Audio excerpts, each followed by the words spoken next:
natin yung konting intel natin kay Sindel. So after ng BSB, Naalala ko na, yung ano sila ba? si CJ din. Ayaw, si ayaw, Harit. ayaw. Okay, nothing is impossible. Wow! Eh, ito mo sinasabi. Kaso may kaliyan eh. Hindi, Ayaw nga pala, sorry. Wow. Okay, siguro baka gusto nilang effective. So ito na guys, again, final lap naman para dito sa ating dalawang teams. na-trauma yung buong mundo. Oy, taga mamaya na Naku, tayo. nakatapak doon sa may right mid bush at pinagdulong-dulungan na si Kekito pero buhay pa rin. Gamit yung kanyang revitalize. Andun yung electrifying beats and Andorio ang makakapatay. First blood.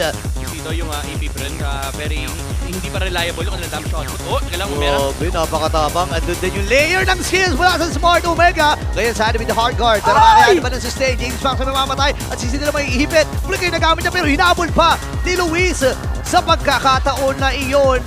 At tayo na kagad itong si Der. First death para dito kay Der. Ngayon naman si Kekito yung nakabigsamahin na Super Yoshi umaabante din. Habang naibalibag muli. Folks mula kay Luis. Pero kaya ba nakaalpas? Baka dito si James Banks. Ngayon naman ang Smart Omega ay medyo leading kulang saglitan. Pero baba na buhay ni Kekito dito. Ilalabag yung Zaman 4. Dahil yung mga heroes ng AP friend ay nakatayo lang.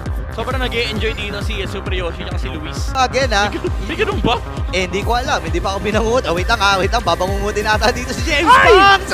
Ngayon ay nakasampa na nga rin with a grab and look here. With ang tigilan yan. Pero ngayon, mapipigil naman ng Super Yoshi. Ay, grabe naman! Grabe namang timing yon mula kay Super Yoshi. Habang sa guard, ginagamit. Pero andun yung taunt. Keke doon kailangan ng lumayo. Labang Examiner Force. Pero kaya ba ni Shizu mula doon sa kanyang mga damage. Dem dito ay bunga frontline din. Pero Pwede ng AP Brent. Inaabangan baka mag-teamfight eh.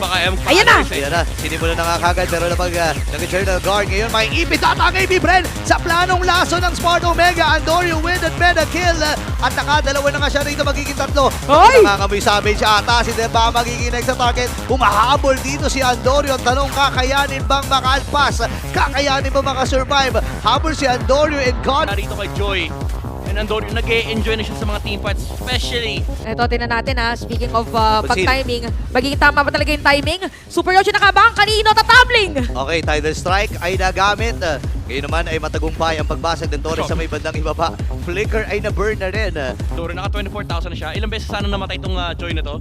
Pero dahil sa ang kapal ng kanyang HP, ang kapal ng mga shield, doon mo talaga mararamdaman kulang na kulang talaga yung damage ng AP Fred. Oh, Yoshi! Super Yoshi, sabi magkukulang. Sige, sobrahan natin. Hindi nagamit yung third guard. Kasabay natin yung Revitalize. Joe may nakakuha ng kill. Kailangan tumakas si Tingay doon. Pero ang tanong, makakatakas pa siya doon yung pulse from Smart Omega. Pasok na naman. Si Zinta na magiging next. Joe with a triple.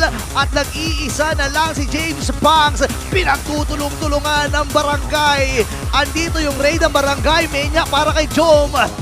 At diretso na ang barangay. Parang wala na nga yata na defensa para dito sa AP Brent. Meron pamingin wave ang barangay! Nako, dire-diretso na sila dito para kunin ang game.